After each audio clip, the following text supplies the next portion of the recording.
Bon,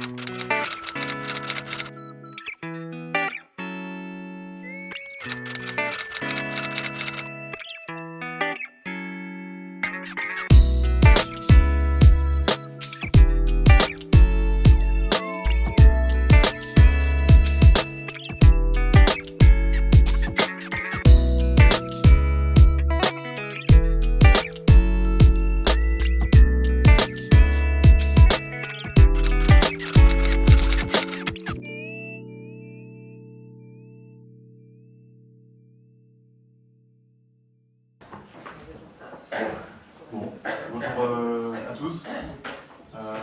Donc aujourd'hui, le thème de cet après-midi sur cet atelier technique, plus orienté donc pour les référents informatiques d'établissement, RGPD et réseau. On a deux invités de témoignage et donc vous serez également acteurs dans l'après-midi pour échanger. L'idée, c'est pas un monologue, mais c'est bien d'échanger avec vous. Donc le thème d'aujourd'hui, c'est RGPD et réseau. Vous êtes bien au courant avec tout le matraquage au travers des médias et de tous les messages mails qu'on a tous reçus qui nous demandaient notre accord. À la date du 25 mai, on a eu l'application de ce texte européen sur un nouveau règlement de la protection des données. Et la question qu'on peut se poser à notre niveau, tous acteurs sur les infrastructures informatiques des établissements, c'est qu'est-ce que ça implique sur l'organisation informatique au niveau de l'architecture des réseaux et au niveau aussi des usages qu'on a à induire et nous-mêmes à avoir. Voilà. Donc deux parties. Au niveau d'une première partie, on accueille Monsieur Emery, qui va se présenter. Donc votre rôle au niveau de D-Link, qui est un constructeur de matériel actif, mais pas que. Mais pas que. En mettant sur on, ça devrait aller. Bonjour à tous. Non. Sinon, on va faire un échange de micro. Allô. Salut. Bon, bonjour à tous, donc, je me présente, je suis Simon Emery, je suis responsable commercial chez D-Link sur la région Grand Ouest. Grand Ouest, ça va de la basse Normandie jusqu'à Limoges, donc c'est une vingtaine de départements. Rapidement, mon job au quotidien, c'est d'aller accompagner les partenaires, les revendeurs, les intégrateurs, les CESI. Au-delà de ça, j'ai aussi des missions au travers des grossistes, donc là où les revendeurs intégrateurs vont se fournir en matériel, et aussi des contacts avec les clients finaux que vous êtes. Notre premier client final estimé, c'est l'éducation, au sens large du terme, éducation, collectivité, tout ce qui est administratif, tout ce qui est public, privé évidemment, sur l'éducation. Donc vous êtes une cible importante, donc on a des contacts avec vous au quotidien. Que j'ai aussi assez régulièrement. Et avec M. Royon, on s'est rencontrés il y a quelques années maintenant, et on échange, on se rencontre régulièrement pour... On avait fait d'ailleurs un webinaire ensemble, c'était l'année passée ou l'année avant, je ne sais plus, sur le Wi-Fi, sur les aspects techniques. Mais oui, et aussi l'ego, parce que dès que vous donnez un accès public, un accès Wi-Fi à des personnes extérieures, il faut respecter une certaine législation. Donc on avait abordé ce point-là également. Donc on avait échangé un petit peu au printemps dernier. Vous m'aviez présenté en fait un document qui était à l'origine interne. Alors, qui n'était pas interne, parce que de début d'année 2018, on a décidé de faire ce qu'on appelle un roadshow, plusieurs dates en France, pour parler RGPD, puisqu'il y avait l'application de la loi au mois de mai. Donc suite à ça, on a construit un document à destination principalement de nos revendeurs intégrateurs toujours. Et voilà, par extension, M. Royer l'avait reçu et trouvé intéressant de pouvoir dupliquer le message, parce que c'est le même au final, c'est clairement le même et de prendre conscience des implications des RGPD au niveau du réseau. Voilà, c'était vraiment ça qui m'a interpellé et intéressé. C'était la première fois au milieu de tout le tapage médiatique sur les aspects juridiques, etc., sur un aspect pratique, pratico-pratique, oui. ça se traduit comment? Alors, c'est ce qu'on va aborder. On fera un petit peu de rappel RGPD. Ce RGPD, on bouffe, excusez-moi l'expression, mais au quotidien, depuis qu'il y a l'application de la loi. Il y a plein de volets différents sur la RGPD. C'est très très large. C'est l'avantage et l'inconvénient de cette législation, en fait, de cette réglementation. Et il y a une partie dedans qui est le réseau informatique. C'est l'épine dorsale de tout aujourd'hui quasiment, parce que tout est en IP, en usage courant. Et voilà, si vous ne sécurisez pas, un minimum cette partie-là, vous ne répondez pas forcément à la réglementation RGPD. Voilà, tout simplement. On a la chance aussi d'avoir comme intervenant un de mes anciens collègues, mais toujours relation proche, Marc Denis, hein, qui est responsable informatique sur plusieurs établissements rennais. Alors, on en a mis 2, mais la liste n'est même pas complète. Donc au lycée Ozanam et au collège lycée Assomption, et accessoirement également pour le collège Sainte-Thérèse, qui est le nouveau lieu d'accueil des bureaux de NETEC, puisqu'on a déménagé, je glisse le message au passage, très récemment, il y a à peu près 15 jours, 3 semaines. Voilà. Et là, l'idée de faire venir Marc en discutant avec lui, c'était aussi de voir comment lui, avec entre guillemets ses petits moyens, je ne parle pas de lui, je parle de tous les moyens nécessaires, comment il a appréhendé cette problématique-là, qu'est-ce qu'il a pu faire aujourd'hui, qu'est-ce qui se pose comme question, qu'est-ce qu'il a pu construire au sein de ses établissements en mobilisant aussi d'autres acteurs que sa personne, c'est-à-dire le directeur en tout premier, les adjoints, l'équipe de direction, et de voir aujourd'hui un petit peu un état d'avancement, où est-ce qu'il en est, et certainement vous interpeller, vous, savoir qu'est-ce que vous avez fait vous-même, et quelles sont les solutions et les questions qu'on se pose encore. Voilà, c'est ça l'idée. Écoutez, on démarre. Hein.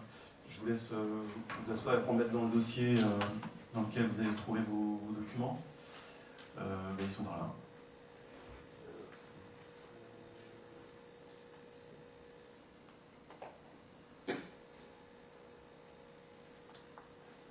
C'est ça? Ok.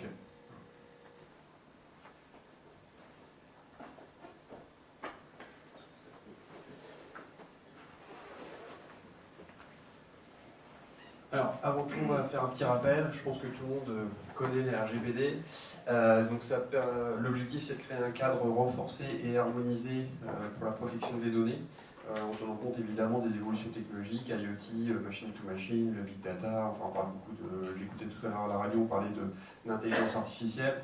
Et attention, l'intelligence artificielle, tout le monde en a peur. Au-delà de ça, l'intelligence artificielle, c'est l'analyse des données principalement, et en premier lieu aujourd'hui. Donc le big data en fait partie, donc il y a tout un tas, c'est très très large, de plus en plus large en termes d'évolution de technologie pure pour intégrer à la RGPD. Renforcer le droit des individus, évidemment, donc c'est une extension de la loi informatique et liberté de la CNIL, qui est historique en France. Donc tout simplement l'Europe a repris la base de la CNIL et puis l'a transposée, adaptée, complétée au niveau Europe. Renforcer les responsabilités de toute la chaîne d'acteurs, évidemment, qui manipulent les données personnelles. Alors il y a différents types de données personnelles, il y en a qui sont critiques, non critiques, moyennement critiques, etc. Tout ce qui est lié à la santé, aux origines ethniques, etc., ça c'est des données critiques, religieuses, pardon. Tout ça c'est critique. Donc il y a différents niveaux au niveau de la criticité et forcément des responsabilités après derrière. Obligé de prendre la vie privée en compte, forcément, dès la conception. On parle vous savez, de design mobile pour les sites internet. Là, c'est le même principe, mais pour la vie privée. Donc, on va parler de privacy by design, tout simplement.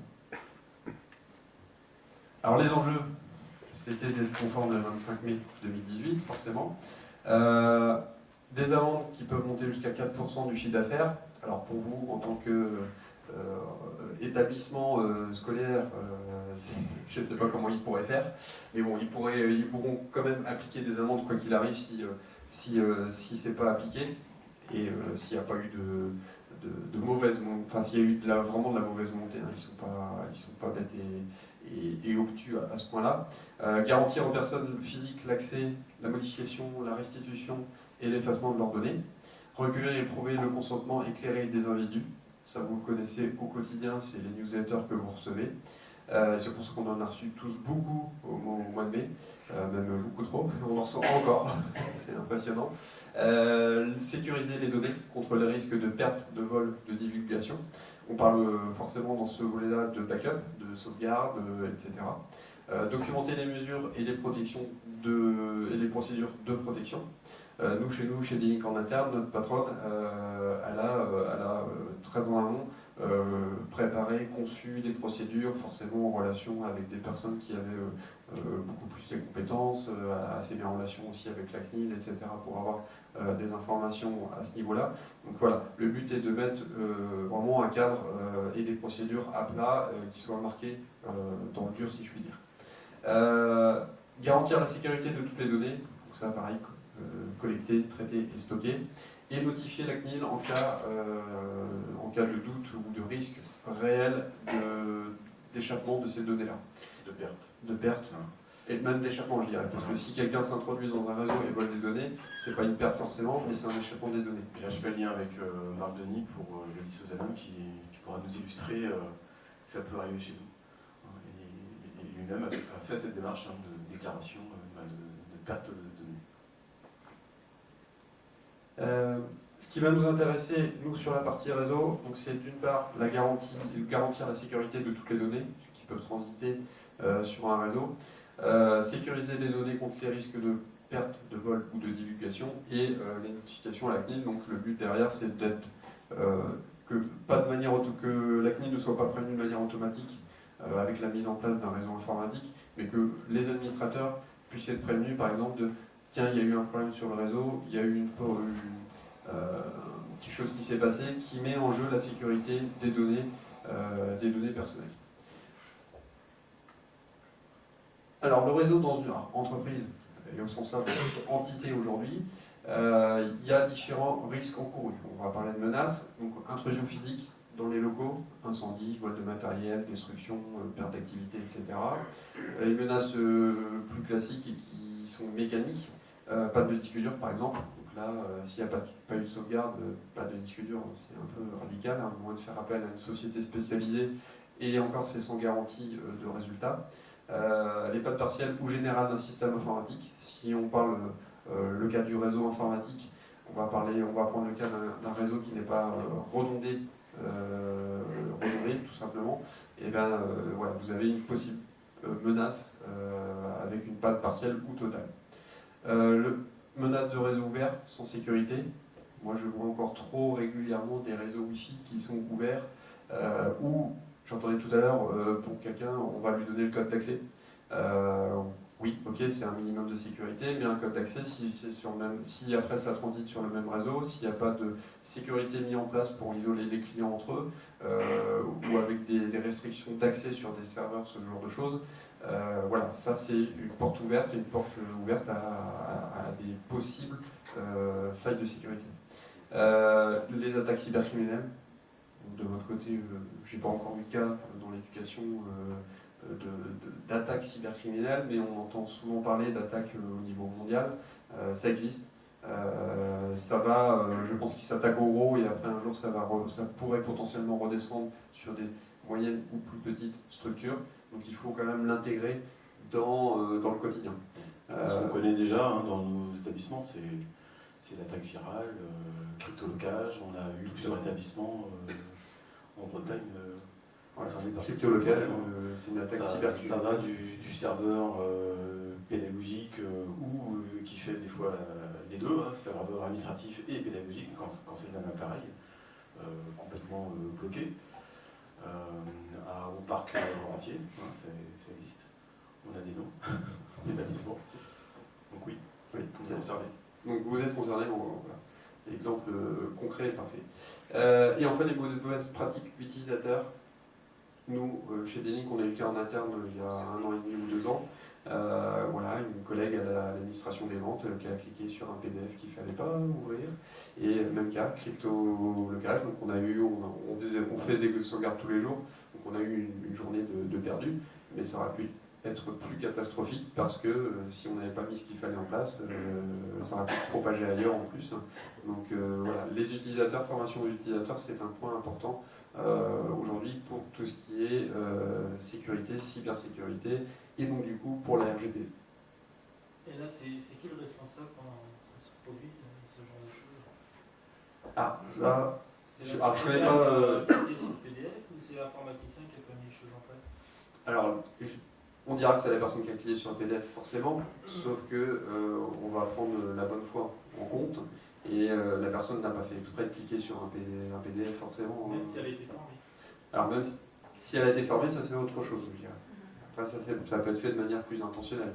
Après, il ne faut pas oublier les techniques d'hameçonnage que les cybercriminels utilisent. Je recevais des mails à une époque avec mon adresse mail.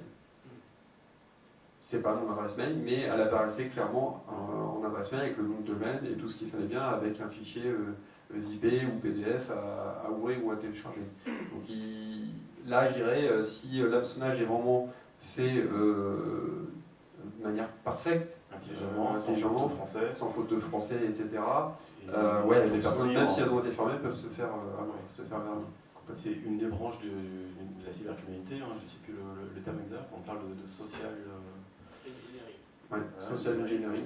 Où on exploite toutes les données qui transitent sur un individu ou une entreprise afin de bien le connaître et à partir de là d'usurper l'identité d'un des membres de l'équipe.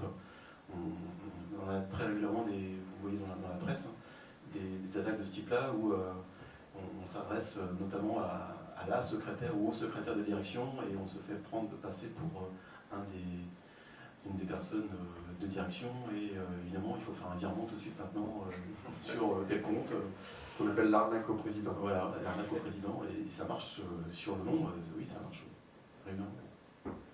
Ça c'est les réseaux sociaux, c'est un autre vecteur de source d'information pour les cybercriminels. Moins on en met, mieux c'est. Mais ils arrivent toujours, notre vie numérique, vous tapez votre nom et prénom dans Google, vous allez retrouver des choses que vous savez même pas d'où ça sort. Le site parfait, c'est Copain d'avant. Tout le monde est inscrit sur Copain d'avant. Comment on s'est retrouvé là-dessus, on ne sait pas. Pour s'enlever, c'est mission impossible.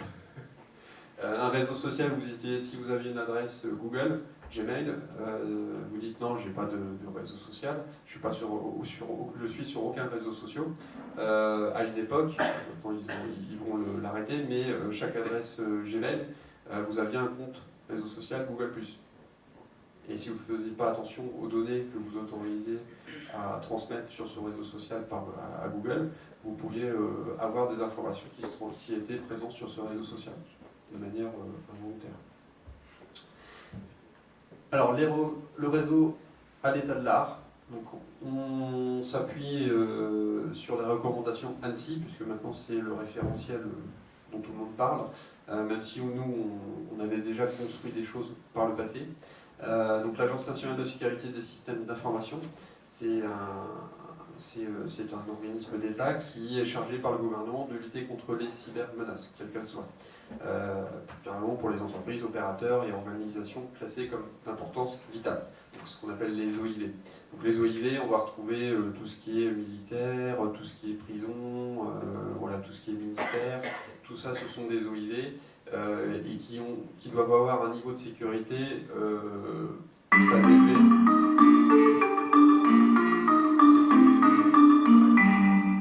C'est la sonnerie version d'ailleurs.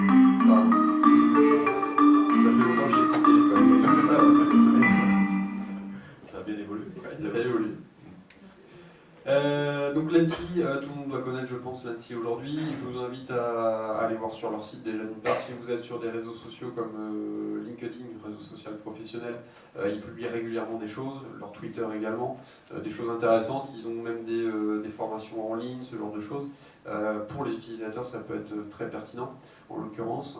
Donc, et elle publie régulièrement des guides et bonnes pratiques voilà, sur les sécurisations en général. Et ils en font également sur la partie réseau informatique. Les recommandations de l'ANSSI peuvent évoluer forcément, parce que tout matériel informatique qui soit peut avoir des failles de sécurité à un moment donné, et donc peut être amené à évoluer. Les nouvelles fonctionnalités de sécurité aussi font que leur référentiel peut changer, évoluer au fil du temps. Donc ça, vous aurez le lien de téléchargement pour aller télécharger les recommandations ANSSI. De notre côté, je pense que je dois avoir le lien à la fin de la présentation, sinon je le rajouterai. On a créé un guide de sécurisation des réseaux qui met en évidence les grandes fonctionnalités à mettre en place et les explications qui sont associées. C'est assez technique quand même, mais il y a de la vulgarisation pour que tout le monde puisse comprendre. Il y a peut-être des choses de votre côté à reprendre, à expliquer à des collègues, à des utilisateurs, etc. Alors, le réseau avec un niveau de sécurité raisonnable, c'est l'entrée. Donc tout à l'heure j'entendais un firewall Storm Shield, oui, clairement, voilà, le firewall Storm Shield ou d'autres marques, un firewall, c'est fait pour sécuriser les échanges entre l'extérieur et l'intérieur de votre réseau. Donc, et également, ce qui en fait partie, tout ce qui est antivirus, anti-spam, ce genre de choses. Il y a tout un tas de fonctionnalités que les éditeurs ou constructeurs de firewall intègrent maintenant à leurs produits qui augmentent encore le niveau de sécurité. Attention, un firewall n'est pas un cœur de réseau. Sur un réseau informatique, un LAN, un réseau filaire, on a dans les règles de l'art un cœur de réseau. Et je vois aussi trop souvent le firewall faire office de cœur de réseau. Le firewall n'est là que pour faire le barrage entre les échanges extérieurs et intérieurs.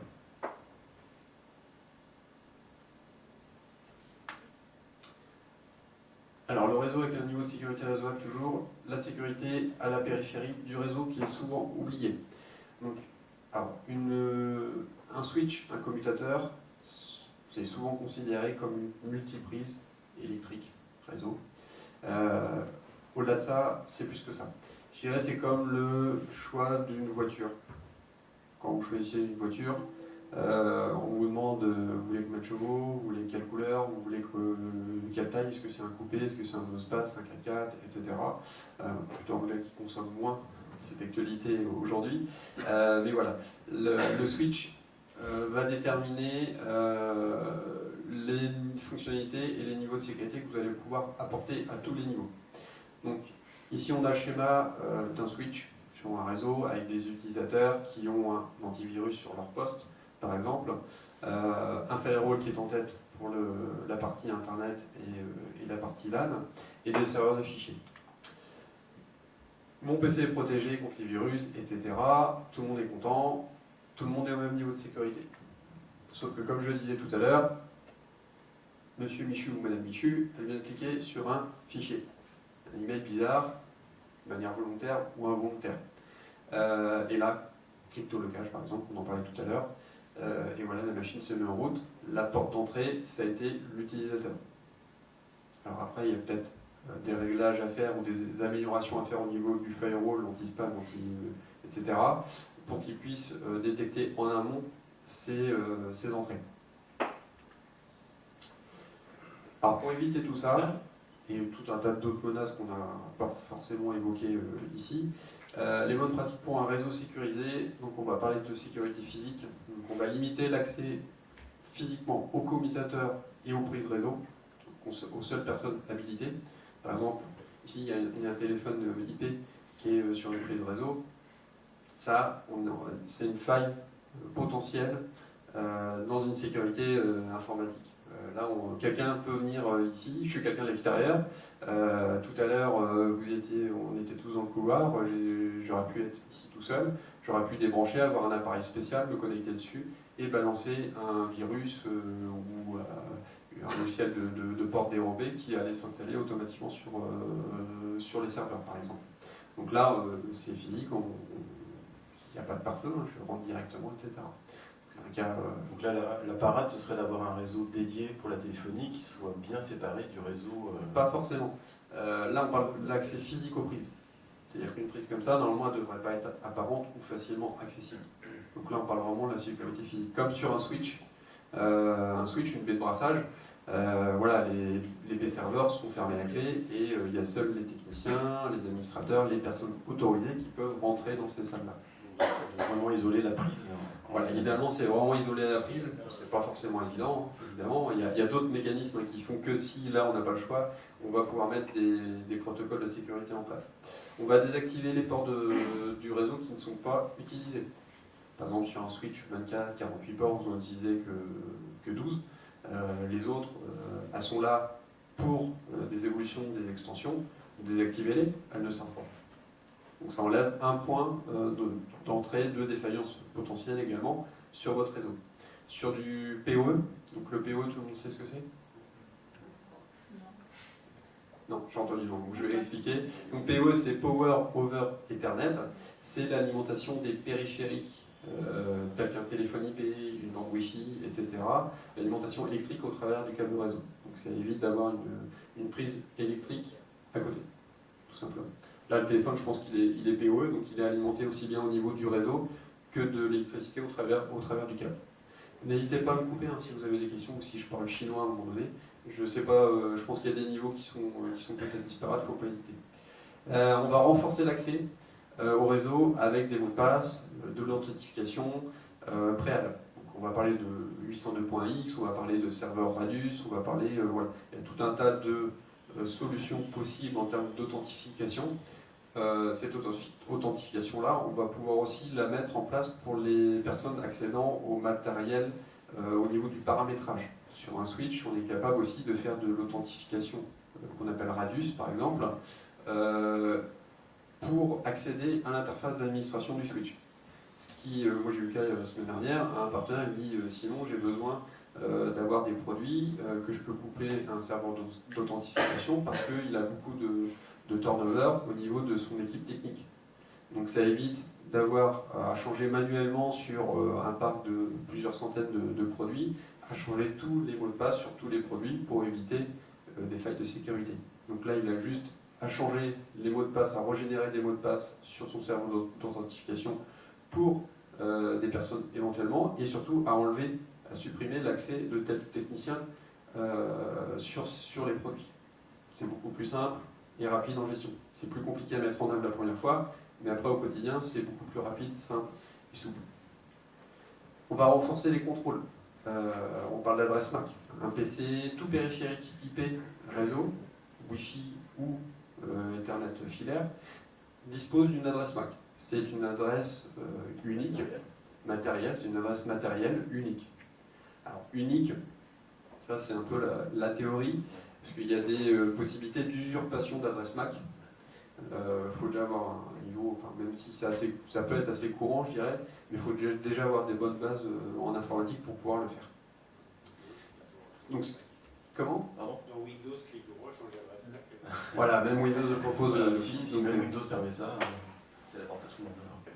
Alors, Windows n'est pas forcément le plus sécurisé, entre nous. Enfin, moi, je connais tout. Je connais Windows, Mac et Linux.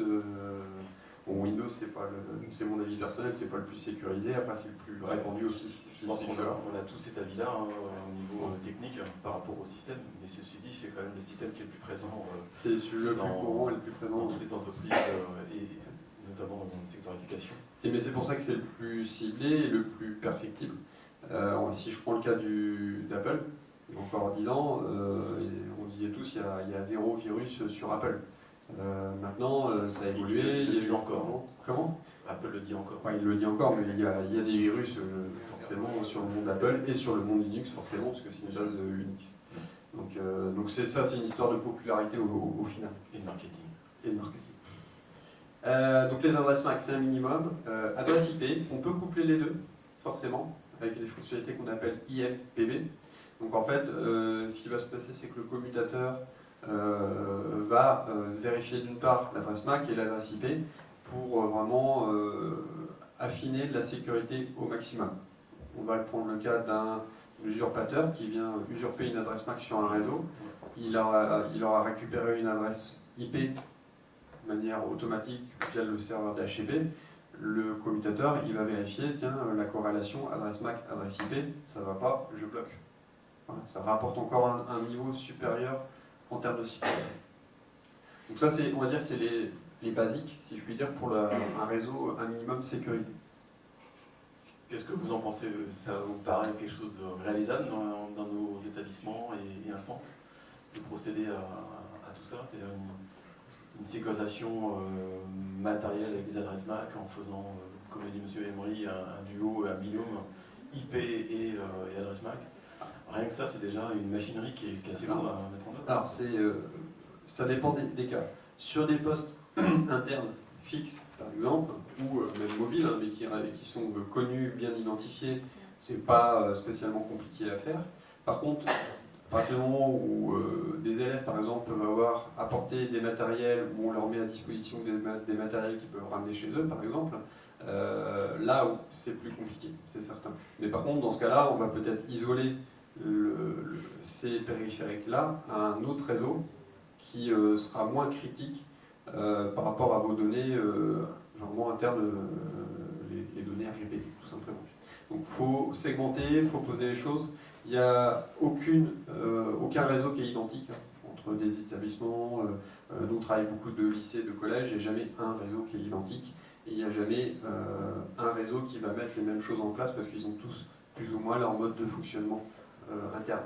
Donc il faut l'adapter, il faut juste prendre conscience des fonctionnalités à mettre en place, des points de défaillance que vous pouvez avoir sur votre réseau, pardon, et après poser à plat, c'est une réflexion hein, déjà en amont à avoir, poser à plat, voir ce qui est possible de faire d'un point de vue financier, d'un point de vue humain, d'un point de vue technique, etc.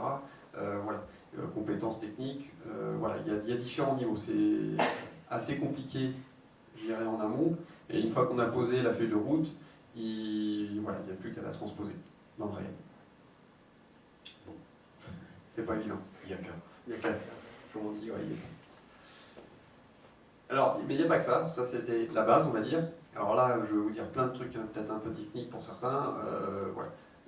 N'ayez pas peur, le but c'est de vous faire prendre conscience qu'il y a plein de protocoles, de fonctionnalités que vous pouvez mettre en place, relativement facilement pour certaines, qui permettent déjà d'améliorer la sécurité. Rien qu'au niveau de l'administration des commutateurs, on va pouvoir dédier, limiter l'administration à une interface physique, comme je le disais tout à l'heure. On va pouvoir faire de l'authentification pour les personnes qui vont pouvoir accéder à ces interfaces d'administration. On va utiliser des protocoles SSH, c'est un protocole d'accès d'administration à distance. Il y en a plusieurs, il y a du Telnet, SSH, etc. On va privilégier le SSH en version 2 parce qu'il est plus sécurisé, tout simplement. Il est un peu plus complexe ou lourd à mettre en place, mais il est plus sécurisé. On va désactiver tout ce qui est HTTP forcément et on va idéalement utiliser le HTTPS, donc c'est la version sécurisée du HTTP.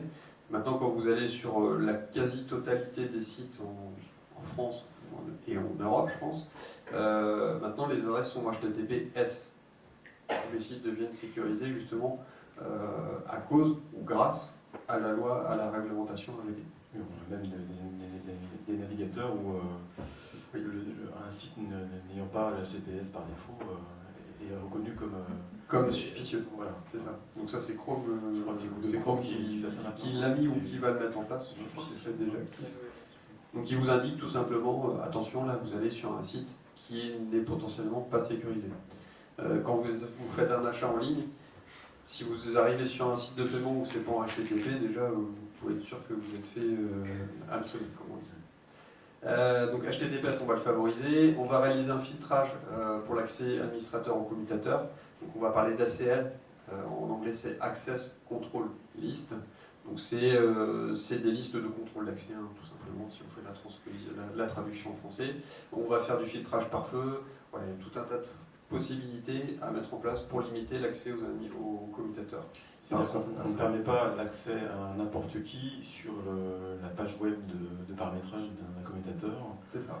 On va filtrer selon le profil, des profils qu'on a définis. On peut même aller. Profil étudiant, profil administrateur. Voilà. Alors là, je parle vraiment au niveau de l'administration des commutateurs, donc des serveurs, etc. Sur les commutateurs, on peut même aller plus loin, c'est-à-dire qu'on peut donner certains privilèges. Sur un switch assez évolué, on peut aller jusqu'à 15 niveaux de privilèges. Donc une personne qui serait au niveau 1 n'aurait accès à quasiment aucune fonctionnalité. Une personne qui est au niveau 15 a accès à l'ensemble des fonctionnalités. Donc ça permet aussi d'affiner entre une personne technicien qui va juste faire un peu de maintenance et un administrateur réseau qui lui va vraiment avoir accès à l'ensemble des paramètres. Alors on va parler de cloisonnement aussi des réseaux. C'est simple. Alors idéalement, ça c'est la recommandation de l'ANSSI, c'est de séparer physiquement les réseaux. Je prends le cas d'un réseau de vidéosurveillance IP. On va conseiller, la plupart du temps, c'est un réseau qui va être complètement séparé physiquement du réseau interne. Un réseau téléphonie IP, ça peut être le cas également. Donc il y a tout ça, c'est les préconisations de l'ANSSI. Si vous ne pouvez pas, parce que c'est compliqué, c'est-à-dire avoir, si on prend le cas un réseau LAN, un réseau téléphonie et un réseau vidéo, ça vous fait 3 commutateurs. Ça coûte cher. Plus le câblage, je ne vous raconte pas les dépenses. Donc si vous ne pouvez pas le faire, alors cette recommandation-là, elle est plutôt quand même à destination des OIV, vraiment des organismes d'importance vitale. Sinon, si vous ne pouvez pas mettre ça en place, vous faites du VLAN, donc c'est du virtual LAN. Donc ça permet de segmenter virtuellement sur un réseau comme s'il y avait 2 commutateurs, si vous voulez. On va prendre un switch 24 ports, vous dites du port 1 à 12, c'est le VLAN 1, de 13 à 24, c'est le VLAN 2. Ces VLAN-là, ces réseaux virtuels ne pourront pas communiquer entre eux. C'est le but. C'est le but de segmenter, de sécuriser des réseaux. On va éviter tout ce qui est protocole automatique. Donc GVRP, c'est une fonctionnalité qui permet la diffusion justement des VLAN au switch de distribution. C'est le cas, j'y pense, c'est la région Normandie par exemple, qui a je sais pas, plusieurs milliers d'équipements. Eux, c'est très pratique de pouvoir diffuser la diffusion des VLAN, pédagogie, administratif, etc., à distance. Donc ça arrive sur le lycée par exemple, et c'est le switch de tête qui lui va après rediffuser tous les VLAN localement au switch de distribution. Donc on va éviter ça parce que c'est des choses automatiques, et quand c'est automatique, on maîtrise moins, forcément. Le VLAN par défaut, alors sur un switch, il y a un VLAN automatique, c'est le VLAN par défaut. Celui-ci ne doit jamais être utilisé parce que c'est une faille de sécurité. Il faut toujours le laisser actif ou également le désactiver, mais on va toujours créer des VLAN autres pour justement pas que le VLAN défaut soit utilisé. On va utiliser la fonctionnalité de trafic segmentation qui permet de segmenter les trafics des différents clients, les isoler les uns des autres. On va parler de disponibilité avec des fonctionnalités barbares, DHCP snooping, DHCP server screening, pour limiter les attaques d'usurpation de serveurs DHCP. Je parlais tout à l'heure d'usurpation d'adresse MAC. Quelqu'un peut mettre un serveur DHCP sur votre réseau et lui devenir le serveur maître. Ça peut être très problématique. Déjà sur un réseau, avoir 2 serveurs DHCP, ça ne peut pas fonctionner. Mais si celui-ci, pirate, vient prendre la main, c'est lui qui va distribuer toutes les adresses IP et donc récupérer toutes les adresses MAC et pouvoir faire de l'usurpation d'adresses MAC, etc. Et pire encore. Donc sur des switches, il y a des fonctionnalités DHCP Server Screening qui indiquent au commutateur le serveur DHCP, c'est tel port, c'est telle adresse IP, etc. Et il n'y a que lui qui peut desservir des adresses IP. Comme ça, s'il y en a un autre qui arrive, il sera automatiquement chanté, radié du réseau. L'IMPV, j'en ai parlé tout à l'heure, donc c'est vérification de la paire adresse IP, adresse MAC. Détection de boucle. Alors pour vous, c'est génial pour ça, parce que si un élève a 2 prises réseau ou un utilisateur lambda qui veut bien faire, il y a un câble qui traîne, bah tiens, j'en branche. Ou un prof. Hein. J'ai dit utilisateur, c'est au sens large.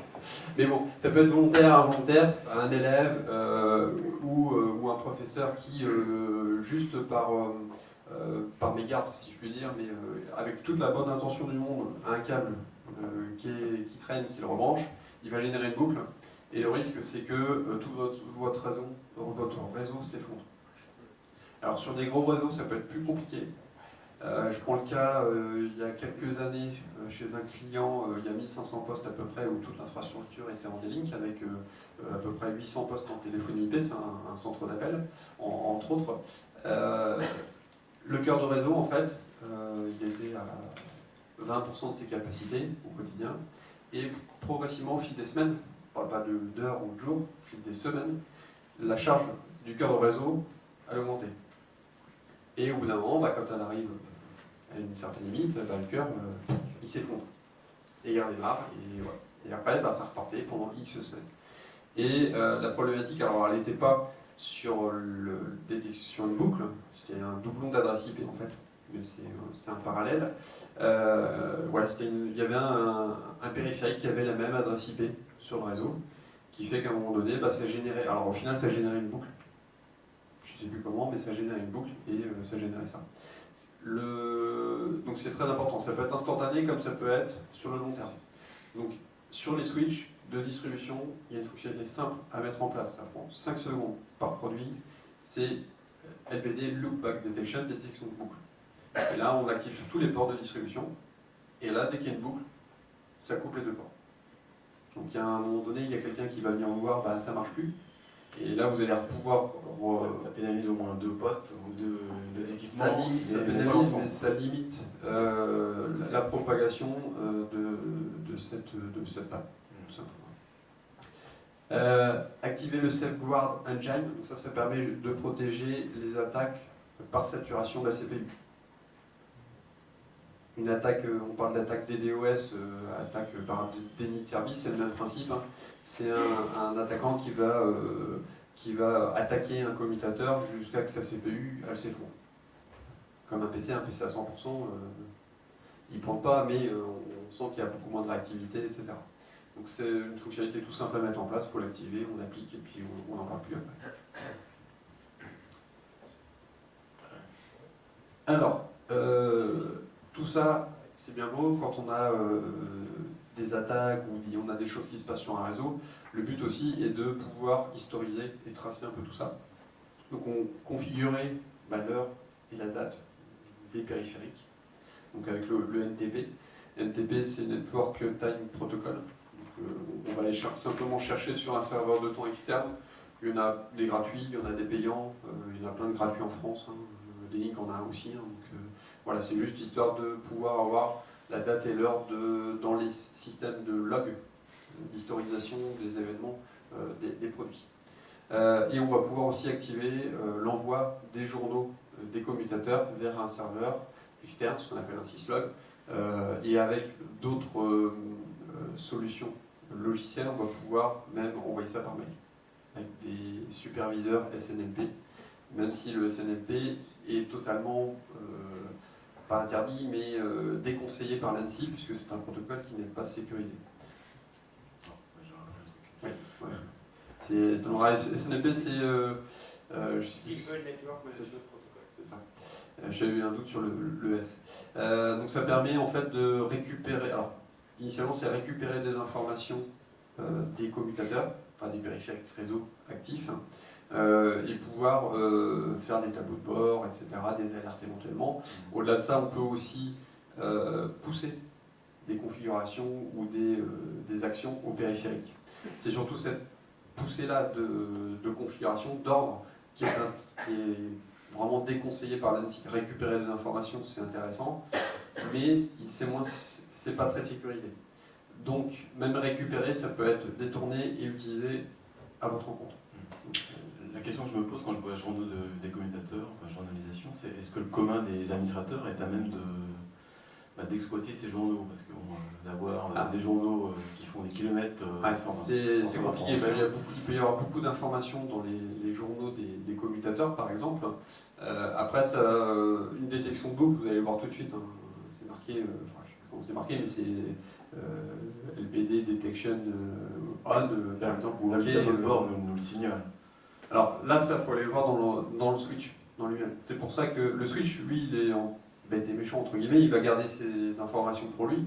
Après, le superviseur SNMP va pouvoir récolter justement ces informations-là. Ces informations-là, vous allez pouvoir les paramétrer et générer des actions envoi d'email, redémarrer ou couper complètement le produit pour l'isoler du réseau, etc. Vous allez pouvoir après générer des actions derrière. Et ça, c'est une brique supplémentaire sur un réseau IP. Donc là, j'en ai parlé, c'est ce qu'on appelle de la supervision, hein, SNMP, donc en version 3, minimum V2C. Il y a différents niveaux de SNMP, même si l'ANSSI le déconseille vraiment au quotidien. Voilà, qui permettra de programmer des alertes avec notification par email. J'en parle un peu plus loin, de toute façon, sur cette supervision. Gestion du parc, maintien et conditions opérationnelles, donc mettre à jour régulièrement les firmware, des commutateurs, des points d'accès Wi-Fi, de tout ce qui est serveur, évidemment. C'est important, on l'a vécu il y a quelques mois avec une faille dans tous les points d'accès Wi-Fi du monde, quelle que soit la marque, parce que c'est lié au protocole de sécurisation de connexion WPA2. Oui, c'était il y a un petit moment. Ouais, peut-être même un an maintenant. C'est ce qu'on appelle la faille crack, qui est une faille de sécurité vraiment flagrante, mais qui existe depuis des années et des années. Et voilà, il y a quelqu'un qui est des chercheurs en sécurité qui l'ont remarqué, qui l'ont publié à tout le monde. Alors je pense que c'est une faille de sécurité que sûrement la NSA connaissait peut-être déjà depuis très très longtemps, mais ils l'ont gardé pour eux. Ils sont toujours en avance. Ils sont toujours en avance. Donc cette faille-là, voilà, c'est pas lié au constructeur, c'est pas lié à la norme Wi-Fi, c'est pas lié au matériel, au grand public ou pro, c'est dans la conception même des normes. Et dans ce cas-là, bah, c'est une mise à jour firmware qui va être appliquée, qui va corriger le problème. Et c'est pas forcément quelque chose auquel on pense, moi le premier, de faire les mises à jour de ce type de matériel. On a l'impression qu'un switch, un commutateur, c'est comme un frigidaire, ça mène sa vie, Ouais, et on s'en occupe uniquement le jour oui, où il parce est que c'est la face cachée, je dirais, des réseaux. Voilà. Mais je vais prendre le cas d'un serveur ou d'un PC, ou de votre téléphone portable, quand on vous propose une mise à jour, vous la faites. C'est le même principe. Donc il faut... Comment ? Microsoft les dernières, l'alternative Vaut mieux attendre celle d'octobre. Oui, les mises à jour Windows, c'est un peu plus long. Moi je l'ai faite, j'ai pas eu de soucis, donc j'ai eu de la chance. Mais voilà, sauf cas particulier comme là avec la dernière mise à jour Windows, mais la plupart des mises à jour sont faites pour améliorer les choses. Bon, ça c'est la partie visible, puisqu'en effet l'équipement on l'a dans les mains, on manipule, et donc la mise à jour étant proposée normalement automatiquement, bon, il faut vraiment ne pas le vouloir pour ne pas le faire. Alors sur un commutateur, il faut regarder régulièrement. Il n'y a pas de système à part avec les systèmes, les solutions cloud aujourd'hui, qui pourraient avoir ça. Sur la supervision, je ne sais pas si on peut être alerté. En tout cas, pour moi aujourd'hui, il n'y a que les solutions 100% cloud public, qui peuvent avoir une alerte en disant attention, il y a un nouveau firmware qui est arrivé. Je peux me tromper aussi, mais pour moi c'est comme ça aujourd'hui sur la partie réseau, j'entends. Ça c'est la préconisation. Comment ça c'est votre préconisation. Moi je serais étonné juste en levant le doigt là, de savoir combien on est à s'informer sur la mise à jour de nos équipements dans nos établissements. Est-ce qu'on est... Tant que ça marche, on peut faire. Non, mais oui, alors c'est ce que j'allais dire justement. Moi je on l'a déjà fait, mais je me transpose il y a 15 ans où j'étais à votre place administrateur d'un établissement, les switches ils menaient leur vie, je m'en occupais pas quoi. Le problème avec les switches, c'est que au bout de 3 ans, ils font même plus de mise à jour. Hein. Delic des premiers. Hein. Non. Il n'y a plus de firmware après, c'est bon, il faut changer les switches régulièrement. Non, sur les switches, non. Sur tout ce qui est professionnel, on a. Alors, pour faire un parallèle, un focus là-dessus, sur les produits professionnels chez D-Link sont garantis pour la grande majorité 5 ans minimum. Officiellement, c'est garantie à vie limitée. Garantie à vie limitée, ça veut dire que le produit est garanti pendant toute la durée de commercialisation du produit, plus 5 ans après l'arrêt des ventes. D'accord ? Si vous achetez, c'est sûr, un produit aujourd'hui qui est fin de vie, il a encore théoriquement 5 ans de garantie. Il y a un moment donné, on va arrêter de développer des mises à jour firmware, mais de fonctionnalité, pas de sécurité. Sécurité, on est obligé, c'est obligatoire, d'apporter des correctifs par rapport à ça. Ça, c'est une obligation. Et là, je le vois, il y a encore des firmware de mise à jour qui arrivent pour apporter des correctifs sur la faille crack que je vous ai parlé tout à l'heure. Oui. Alors, Là, on parle évidemment des collèges et lycées à fortiori, puisque vous êtes quasiment tous concernés par ces établissements-là. On oublie aussi les écoles, où là, on rencontre des dinosaures au niveau des matériels, soit utilisateurs, soit matériel actif, des hubs qui traînent encore dans les établissements, on en voit encore régulièrement. Et là, on ne parle pas de mise à jour. Alors, c'est sûr que sur un matériel qui a 10 ans, là, oui, je vous rejoins, il n'y aura pas forcément de développement. Les switches qui sont non manageables, de toute façon, déjà à la base. Oui. Ouais. Alors, on en parlera tout à l'heure justement, mais les switches non manageables, on va éviter. Oui, on va éviter. En environnement professionnel. Au départ, en disant déjà, il faut mettre des switches manageables. C'est ça, mais j'en viens après. Ceux-là, on est encore sur le préambule, si je puis dire. Enfin, pas le préambule, mais on va parler justement après produit, mais le but n'est pas forcément que de parler produit purement, etc. C'était d'élargir un peu le cadre avec la RGPD. Sinon, je rejoins monsieur tout à l'heure qui disait quand ça marche, on touche pas. Ça, c'est bien vrai, mais c'est vrai aussi bien sur un serveur, sur tout en fait. Quand ça marche, on touche plus à rien. Après, c'est toujours une histoire de niveau de sécurité qu'on veut appliquer, tout simplement. Les prestataires avec lesquels on travaille proposent justement les upgrades sur les switches. Est-ce qu'il est préférable de les prendre? Souvent, on les objecte.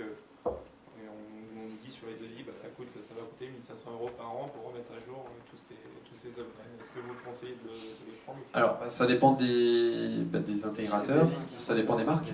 C'est-à-dire que le fournisseur fournit à l'établissement des matériels actifs, des switches, et il vous fait payer une Par action. exemple, par le biais de la société Retis, où il y a un upgrade des licences sur les switches. Par exemple, sur un des derniers devis que j'ai demandé. Alors ça, c'est Retis travaille, Sont demandés. c'est sur du matériel Cisco. Cisco, Ouais. Voilà, vous avez la réponse. c'est pas ce que C'est parce que c'est du Cisco. Monsieur travaille chez un concurrent. Non, je connais bien Cisco. Cisco, ils sont coutumiers du fait, c'est-à-dire qu'au bout de X années, les mises à jour vont être payantes. Chez D-Link par exemple, et chez d'autres constructeurs aussi, les mises à jour sont gratuites et à vie, enfin vie du produit évidemment, et pendant toute la durée de maintien de ces firmware et correctifs. Donc là, la réponse c'est parce que c'est Cisco. Donc, risque si on ne prend pas cette maintenance de Bah, mise à jour.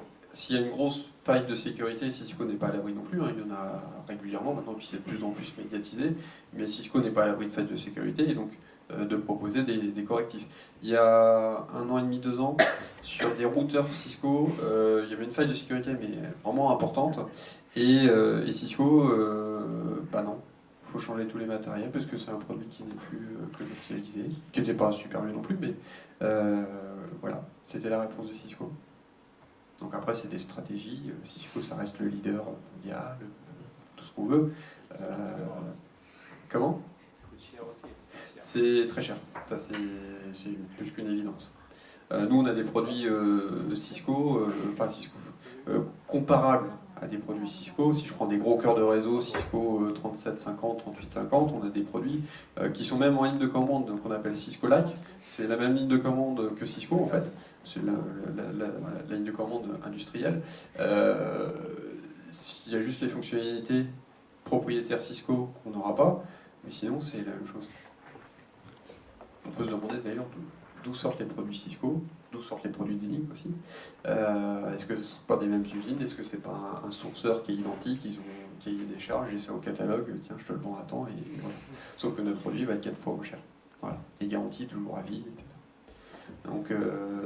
Mais c'est Cisco, ça reste Cisco, et ça restera Cisco. Gestion du parc, donc mettre à jour régulièrement les commutateurs, même si ça peut être un défi, clairement. Alors, on va quand même le faire, on va les prioriser, hein. On va faire le cœur de réseau, forcément. C'est sûr que si vous avez 50 switches d'extrémité, il y a moins de risques sur l'extrémité, surtout si vous avez mis des protocoles de sécurité en amont, pour éviter que ça remonte au serveur et au cœur de réseau. On va commencer par les périphériques les plus critiques. Gestion centralisée du parc qui permet de faciliter la maintenance du système d'information, et sauvegarder les configurations après chaque modification. Ça, c'est important. Sauvegarder les fichiers de configuration des commutateurs. Tout simplement, le cas le plus basique, c'est un switch qui tombe en panne. Si vous n'avez pas sauvegardé la configuration, vous allez avoir un switch en échange, c'est très bien, sauf qu'il va être en configuration usine. Et c'est tout bête. Donc, ça sert déjà, premier point, ça sert à ça, c'est à pouvoir repartir rapidement en activité. Et aussi, après, on n'est pas à l'abri d'avoir des personnes, un technicien, si vous n'avez pas mis d'authentification et de privilège sur l'accès au commutateur, qui a pu faire une mauvaise manip et qui fait planter l'ensemble du réseau ou une partie de votre réseau. Donc là, la configuration permet de repartir sur une configuration saine, rapidement et de manière efficace. Alors, dans tout ce qui est réseau, on parle aussi d'IoT et de sécurité. Alors, Internet des objets, la Smart City, Smart Building, on parle beaucoup de Smart Building en ce moment, je vois pas mal de choses qui apparaissent. De Smart School. Bientôt. Bientôt. Smart Building, vous en avez l'exemple ici, avec une tablette qui va contrôler l'éclairage, les panneaux, etc. Derrière, il y a quoi? Il y a l'IP. Donc c'est un réseau, c'est un point d'entrée, c'est un point de défaillance, c'est un point à sécuriser. Gestion donc, des systèmes intelligents via des capteurs, prise, caméra, piloté ou pas par smartphone. Il y a plein là, le champ est très très vaste. Et c'est autant de portes pour les hackers, les cyberattaquants. Chez moi, j'ai un objet connecté qui s'appelle un thermostat connecté. C'est un point de défaillance. S'il y a un jour quelqu'un qui arrive à pirater des objets connectés comme ça, il pourra rentrer sur mon réseau puisqu'il est connecté en Wi-Fi sur mon réseau interne, tout simplement. Donc tous ces objets connectés, c'est des points de défaillance qui sont à prendre aussi en considération dans la structure d'un réseau. Ici, sur le contrôle de la salle, c'est important de pouvoir sécuriser. Moi, j'aurais mis soit sur un réseau complètement dédié, soit sur un VLAN, qui est coupé du reste, tout simplement. Parce que son usage, il est assez, pas basique, mais il est restreint, il n'y a pas d'évolution particulière, il n'y a pas de modification régulière, donc voilà, autant l'isoler complètement, on intervient dessus quand il y a besoin, et ça se limite à ça. On contrôle des adresses IP des objets, ça c'est si on peut, et activation sur plage horaire également. Donc vidéosurveillance, j'en parlais tout à l'heure, je ne sais pas du tout si vous avez de la vidéosurveillance IP ici. Mais de plus en plus, puisque depuis 2-3 ans, avec les mesures de sécurité dans les établissements scolaires, en partant de Rennes, on était au collège-lycée d'Assomption. Marc, tu me parlais d'installation de portiers, de caméras également. Donc on a de plus en plus ce type d'équipement dans nos établissements. Oui. Alors c'est très vaste, ça c'est les plans PPMS. Alors dedans on va pouvoir intégrer la vidéosurveillance IP, les portiers IP, les sonneries d'alarme, c'est en IP. Je ne sais pas si vous connaissez Baudet. C'est une marque française célèbre. Oui, un petit peu. Dans votre monde c'est connu. Voilà, leur carillon, beaucoup de leurs produits sont en IP maintenant, en PO en l'occurrence. Voilà, ces systèmes-là, on va plutôt les isoler également, comme c'est un objet connecté au final. On va le mettre à même instar qu'un objet connecté, sauf que là c'est de la sécurité. Donc on va le dédier sur un VLAN ou sur un réseau physique séparé. Je reviens juste ici. Enregistrement sur plage horaire, évidemment. Là, c'est lié à la RGPD, vie privée.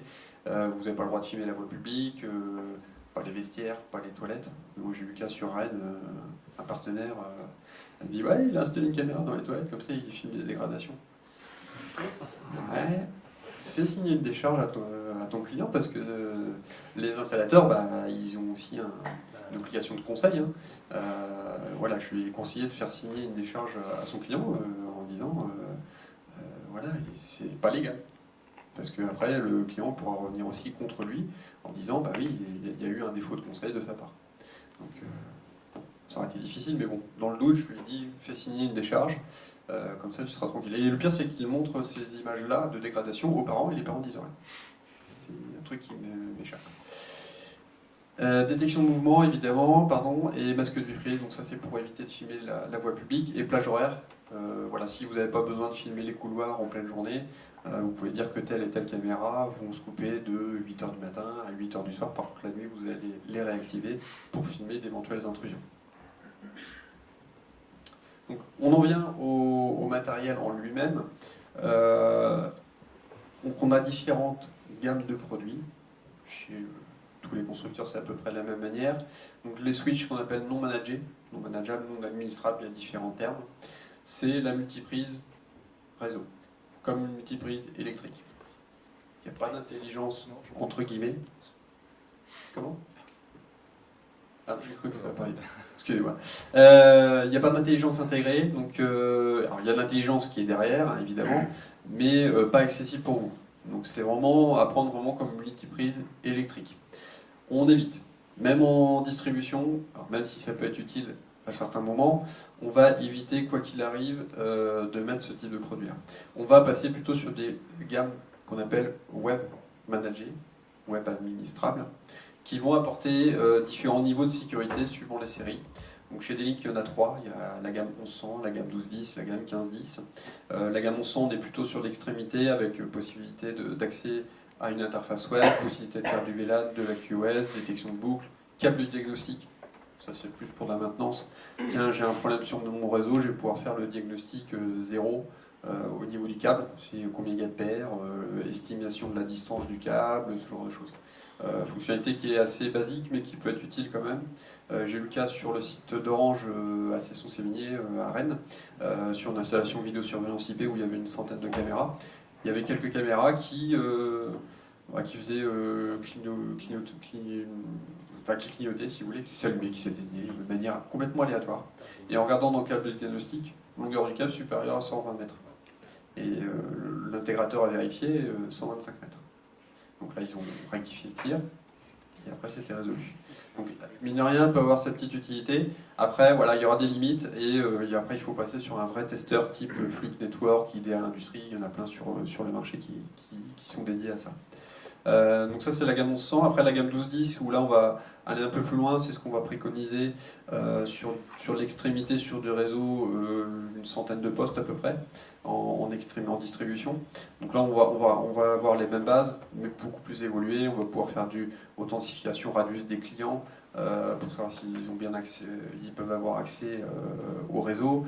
On va pouvoir faire du DHCP server screening, on va pouvoir faire de la détection de boucle évidemment, on va pouvoir faire du spanning tree, j'en ai pas parlé, mais c'est des technologies par exemple anneau, une boucle sur un réseau, ça fonctionne pas, sauf qu'on est capable avec certains protocoles de pouvoir autoriser et gérer des boucles réseau, pour qu'il y ait toujours un chemin disponible s'il y a une défaillance d'un commutateur à un moment donné, pour éviter que toute une partie ou que le réseau entier tombe s'il y a une défaillance à un moment donné. Là, c'est de la redondance applicative. La gamme 1210, donc, qui est plus évoluée, qui va avoir des ports fibres pour faire des rocades fibres ou des interconnexions entre bâtiments. Et après, on va avoir la gamme 1510, toujours dans la famille des Smart, qui, elle, va apporter encore plus de fonctionnalités. On va parler de cœur de réseau. On va commencer à parler de cœur de réseau parce qu'on va retrouver les fonctionnalités de routage.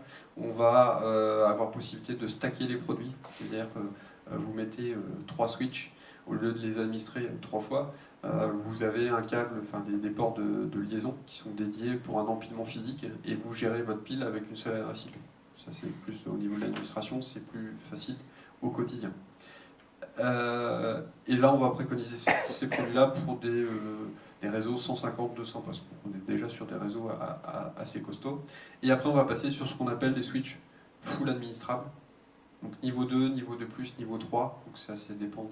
C'est leur capacité à gérer au niveau des adresses MAC ou au niveau des adresses IP. Donc dès qu'on parle de niveau 2+, niveau 3, on parle de routage. Donc possibilité de faire communiquer des VLAN entre eux, pour simplifier au maximum. Il y a autre chose, hein, mais il y a d'autres possibilités que le niveau 3 peut apporter.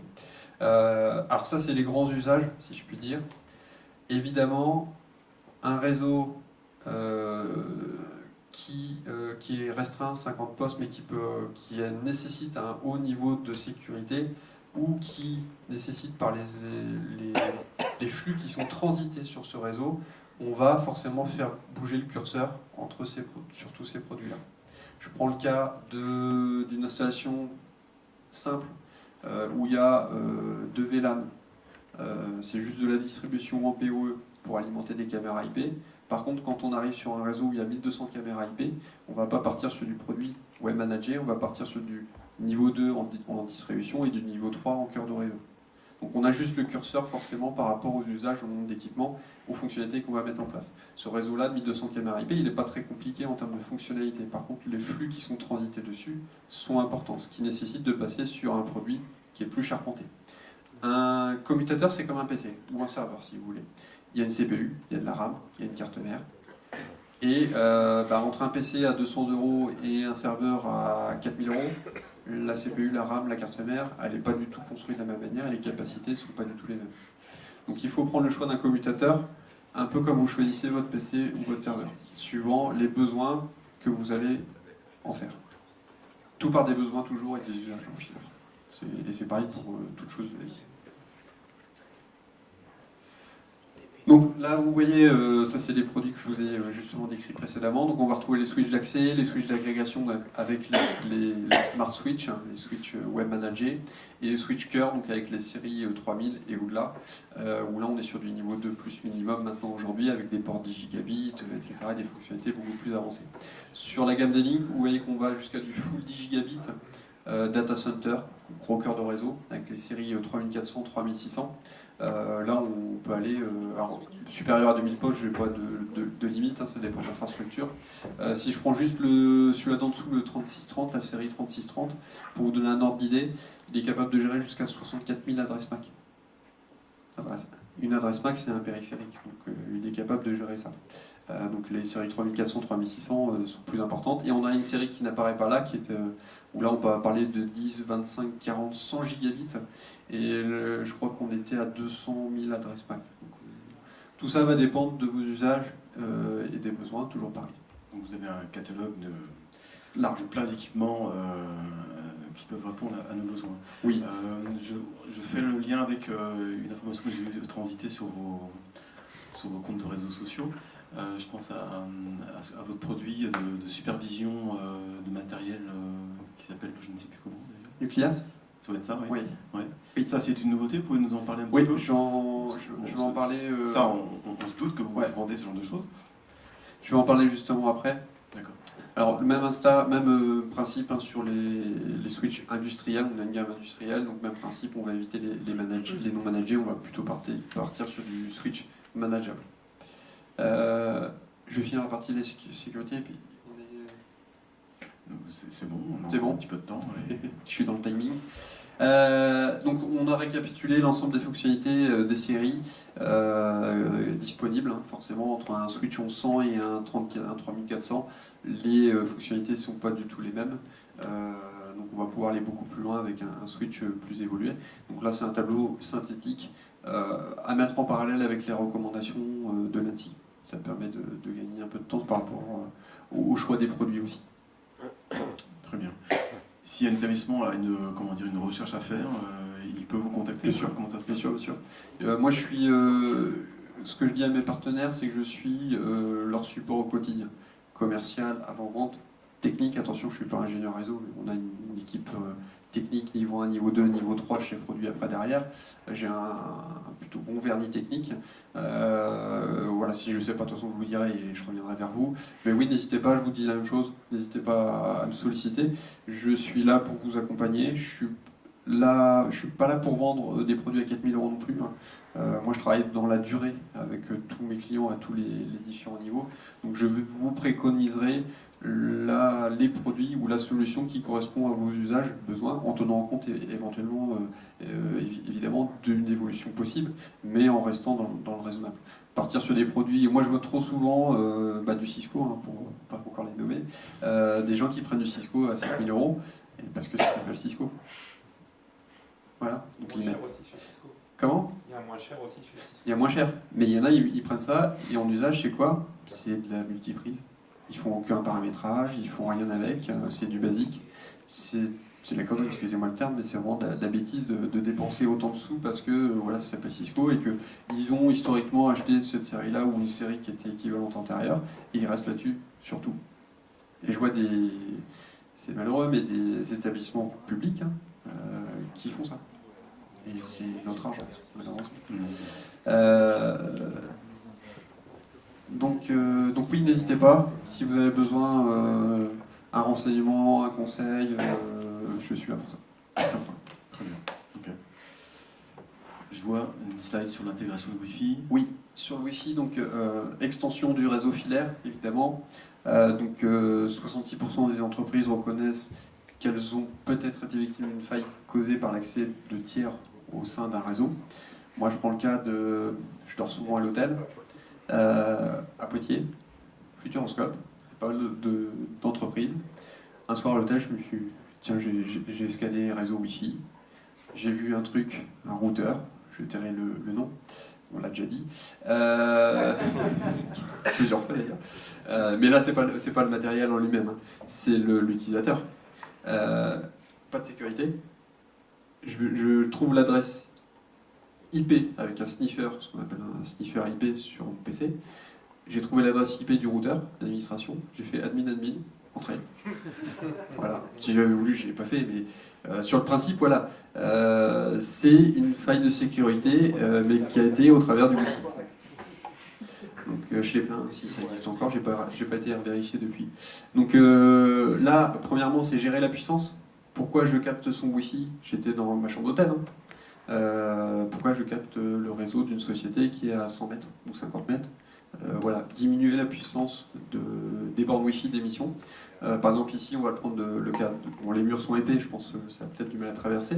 Mais s'il y a une borne Wi-Fi ici et que ça traverse dehors, on va plutôt essayer de diminuer la puissance pour éviter que ça s'arrête vraiment au mur, un petit peu avant le mur. Il y a peu de chances qu'une personne va se mettre au coin ou à côté du mur pour capter le Wi-Fi. Donc c'est pas important si la zone est plus restreinte, mais ça va déjà limiter les risques d'intrusion. On va segmenter le Wi-Fi, donc on va créer un ou plusieurs SSID. Un SSID public par exemple et privé, c'est ce qui est souvent mis en place. Vous pouvez le dupliquer, hein, un Wi-Fi interne et un Wi-Fi LF, tout simplement, avec des droits et des segmentations VLAN propres. On va faire la programmation horaire, comme la vidéosurveillance IP. S'il y a un internat ici, vous, de 8h du soir à 8h du matin, vous coupez le Wi-Fi. Dans les classes, de la même manière, il n'y a pas besoin de Wi-Fi la nuit. Là, vous faites soit de la programmation radio, soit de la programmation PO. PO, c'est plus net et précis, ça coupe carrément la borne en électricité. Donc le lendemain matin, elle va redémarrer tout simplement et rediffuser. Et là, ça se fait de pair avec les commutateurs PoE, et donc il faut du manager pour le faire. On va contrôler donc journalisation des accès utilisateurs, du filtrage MAC. S'il y a des équipements qui sont prêtés, donnés à des élèves, vous relevez des adresses MAC et seules ces adresses MAC-là pourront se connecter au Wi-Fi, avec les limites qu'on a précisées tout à l'heure, usurpation d'adresse MAC évidemment. Filtrage MAC, gestion des logs.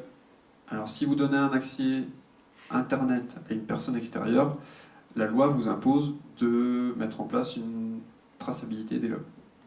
Loi Hadopi, antiterroriste, etc. Ça c'est une loi franco-française, il n'y a qu'en France que c'est comme ça. Nous on n'a pas du tout de solution, ce qu'on appelle du hotspot plus communément. De manière plus élégante, c'est gestionnaire d'accès et de log. On n'a pas de solution chez D-Link, où nous on travaille avec des partenaires tiers là-dessus. On va citer Ucopia, on va citer Telmat, et il y en a plein sur le marché. Ça peut être un serveur Radius, Alcazar, si vous connaissez. Voilà, il y a plein de PFSense, il y a plein de solutions open source, gratuites, payantes, que vous pouvez mettre en place pour mettre en place cette traçabilité. Et ça, c'est très important. Alors, quand on va parler de gestion du Wi-Fi, de sécurité, on va parler de gestion du Wi-Fi. Donc on va, chez D-Link, distinguer trois grandes possibilités d'administration du Wi-Fi autonome. Donc vous avez 10 bornes, vous les paramétrez 10 fois, c'est un peu fastidieux. On va parler de Wi-Fi Cloud, donc avec notre nouvelle offre Nucleas. Donc ça c'est ce que Patrick disait tout à l'heure. C'est une nouvelle solution de cloud networking qui vient d'arriver chez D-Link, qui permet de faciliter...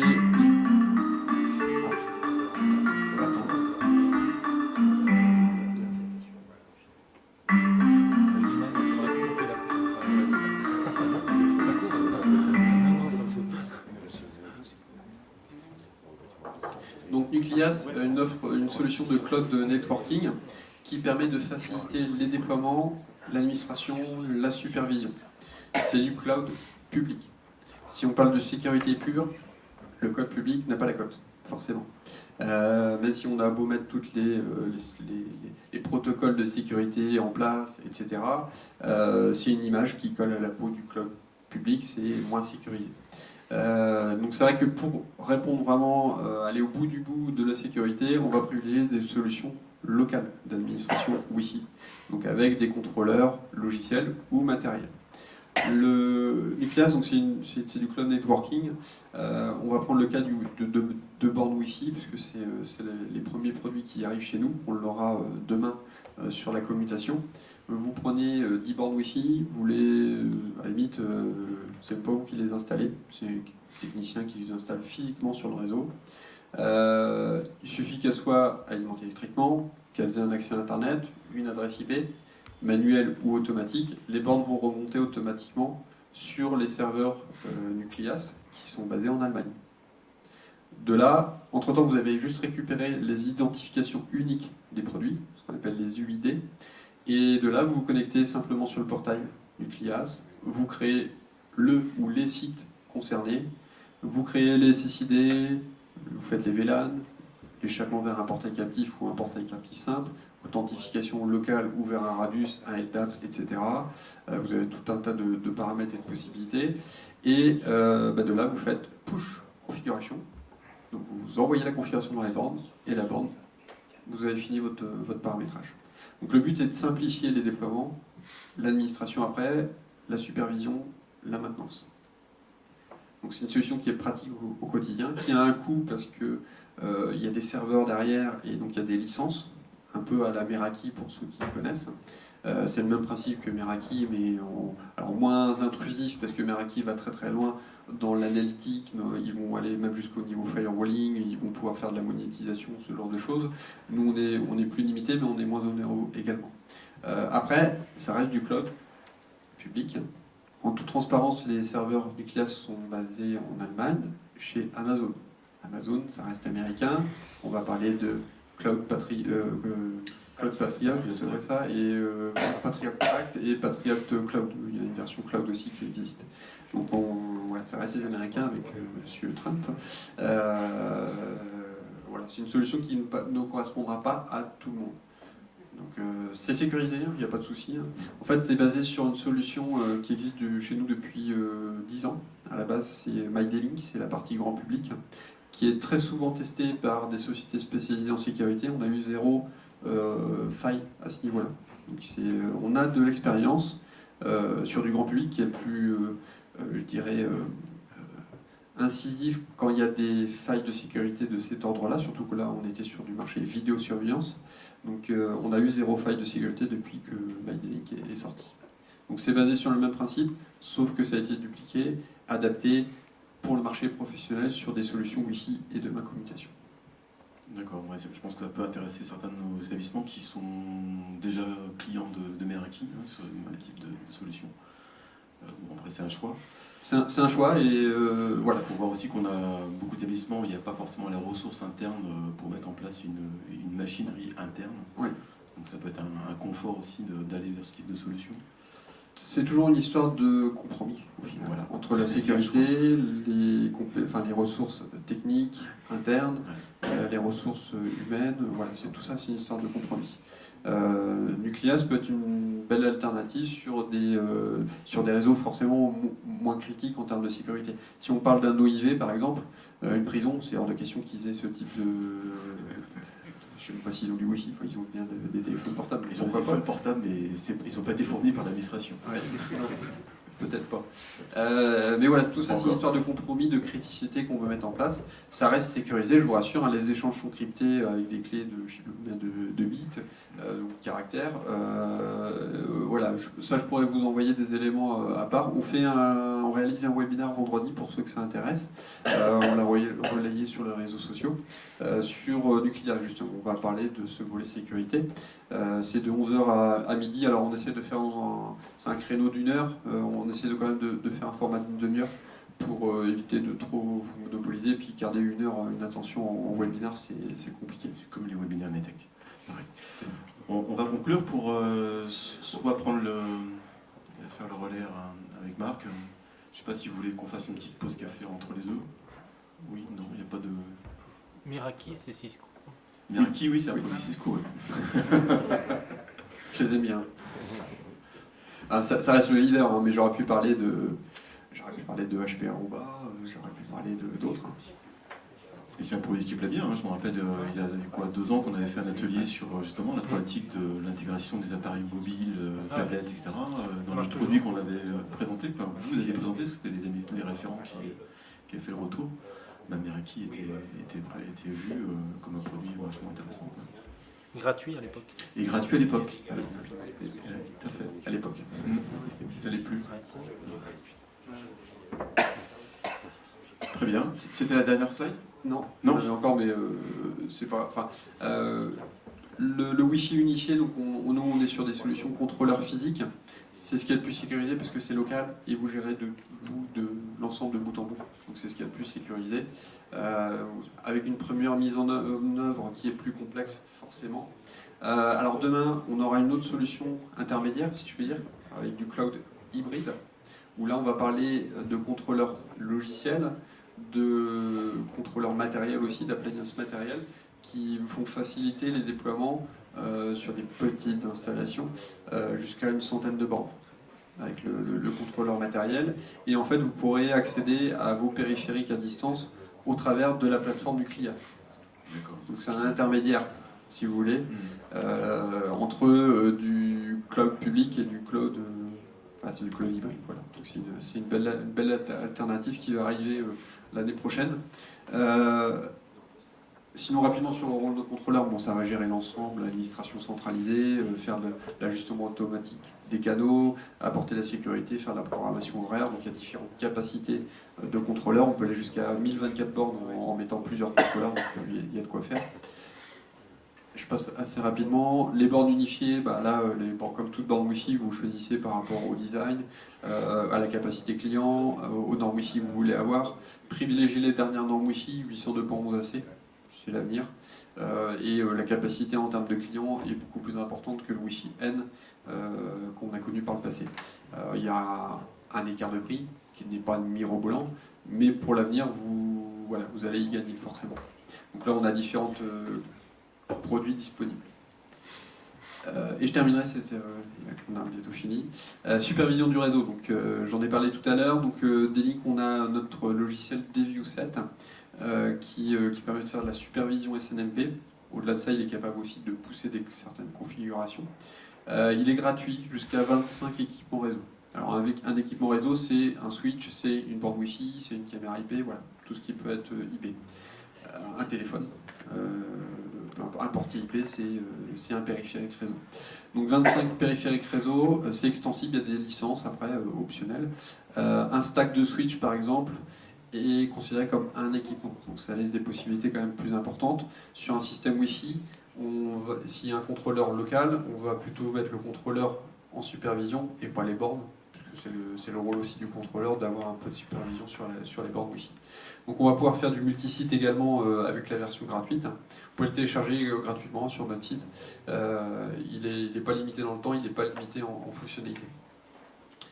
Et on va pouvoir créer des alertes. Donc ça c'est le lien avec la RGPD. C'est-à-dire que demain vous avez la CPU d'un switch qui vient à être supérieur à un certain seuil. Vous allez pouvoir être averti, classifier ces alertes critiques, juste une alerte ou une information ou attention, là il se passe quelque chose qui peut être potentiellement dangereux. Voilà. Et après générer des actions derrière, envoyer des informations par mail aux personnes concernées ou générer le reboot d'un produit par exemple de manière automatique. Donc on peut paramétrer différentes choses à ce niveau-là. J'ai une question. Oui. C'est que pour le matériel D-Link ou tout ça ? Alors, oui et non. Oui, parce qu'en découverte automatique, il y aura tous les produits D-Link. Non, parce que c'est du normalisé, c'est du SNMP. Donc il faut rentrer ce qu'on appelle les OID des produits. Sinon, voilà. C'est du SNMP classique. C'est comme du Centrion, il y en a d'autres, il y en a plein, gratuits, payants, etc. Voilà, c'est du SNMP, mais made by D-Link. Comment ? l'utilise. Alors c'est sûr que si vous avez déjà une solution de supervision SNMP, DView7 ne va pas vous apporter plus de choses. Utilisez ce que vous avez déjà mis en place. Intégrer les produits D-Link, hein, c'est un produit SNMP, vous intégrez les OID et vous aurez les mêmes fonctionnalités.